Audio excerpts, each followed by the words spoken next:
A very interesting thing happened this week in the S&P. We are still in the heart of earnings season, that space between the financials earnings and into the May 4 Apple release. We've got the FOMC on May 3, and yet the S&P had a very, very important move. And here's the move that it made.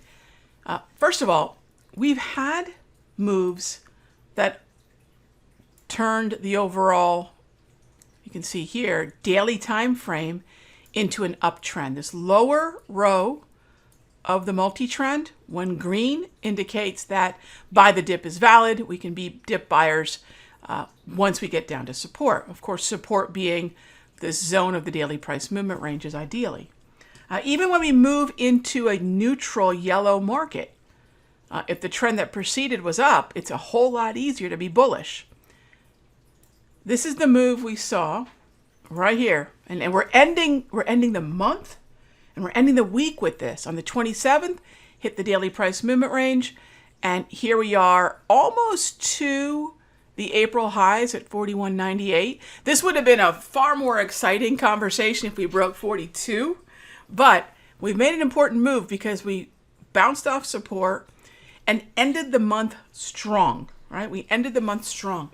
Think about it this way. When we end the previous month, a lot of times at the end of the month, we have distributions. People want to pay themselves from their retirement accounts and whatnot. So oftentimes we'll see weakness the last 3 to 8 days before the month. But the fact is the last 3 days of yielded overall movement higher. We hit a low. We just continued to move to higher lows and quite significantly higher highs. Okay, great. Why does that matter? If April ended strongly, and the conversation is, the Dow gains the last week of the month, that bullishness, that desire to be long going into the next month is much higher. So it's not only the fact that we surged and bounced off the daily price movement range and have re-entered very, very freshly, but have re-entered an uptrend again. We did so at the end of the month, and that matters. And that's going to be bullish for the SPY, that's going to be bullish for the SPX, and then that also means we're going to look at the individual pieces of the SPY for more clues. All right, what does that mean? Let's talk about the sectors of the SPY. That's going to be primarily XLK. Microsoft was a huge impact on XLK, right? Microsoft is a number 2 weighted stock. So XLK is up. That's going to bode very bullishly for the S&P. But the next 2 sectors share more in common with the Dow. XLF up and XLV up. Now I want to mention one of the things that we started talking about at the very end of March. For those of you that are this week in the market readers, we started getting bullish, those 2, as we rolled out of Q1 and into Q2. This is something that we dove into a lot of detail in This Week in the Market. And by the way, I bring this up because if there's something on sale that I think can be helpful and valuable to you, if you can save some money on something, now's the time to do it, gang. By tonight, midnight, if you go to simplertrading.com this week, you can pick up either a quarter or an annual subscription to my newsletter, which includes a weekly issue that comes out on Monday and a video that comes out on Friday. And between the video and the newsletter, the idea is to point you in the right direction at the beginning of each week so that you're looking for opportunities like being bullish the S&P, being bullish XLV and financials. When there is so much pessimism out there, that is not where the data maps out to. So if you're interested in data-driven analysis, you're going to love what we're doing over in This Week in the Market. So let's talk about, what it is we want to do with what we know is happening in the S&P. Now we looked at the XLK, XLF, and XLV.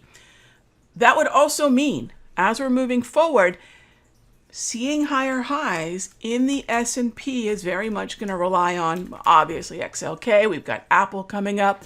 And May 4, we probably have a pretty good we probably have some open seas until we get to May 4, which is going to be, obviously, May 3, which is going to be the FOMC. Here's the danger between now and Wednesday of next week. If Powell wants to reiterate the hawkishness that he did have the first day of the Humphrey Hawkins testimony before the regional bank crisis, if he wants to go back and push that agenda, that is absolutely going to be the undoing of even a fresh uptrend like the S&P. At least for the meantime, it'll throw the market back into chop, not a downtrend necessarily, but it's going to throw the market back into chop, and we might have to continue to focus on oversold buys as opposed to, buy the dip, things of that nature. Now, I'm going to dive into in the premium video a little bit more about the post-earnings effect, Microsoft, Meta, why that matters to the XLK, why that matters to the XLC, and why ultimately that matters to the NASDAQ as well. But this is what we've got our eye on, probably a few days of overall optimism going into 2 p.m., May 3 on Wednesday, and then we'll see what Powell has to say, because believe me, he is quite aware of where target rate probabilities are, something else we'll dive into in the premium video. And at that point, he's making a conscious effort to say, look, I don't care that they want me to pivot. This is what I'm going to do. And so Wednesday is going to be a big day, gang, for sure. I'll see you in the next update. Hey traders, Raghee from Simpler Trading. Thank you so much for watching this video. Be sure to leave a like and a comment below. And remember, subscribe and click the bell icon so you'll get notified of the next update. And when you're ready to join me for live trading, be sure to head on over to simplertrading.com. I'll see you in the next update.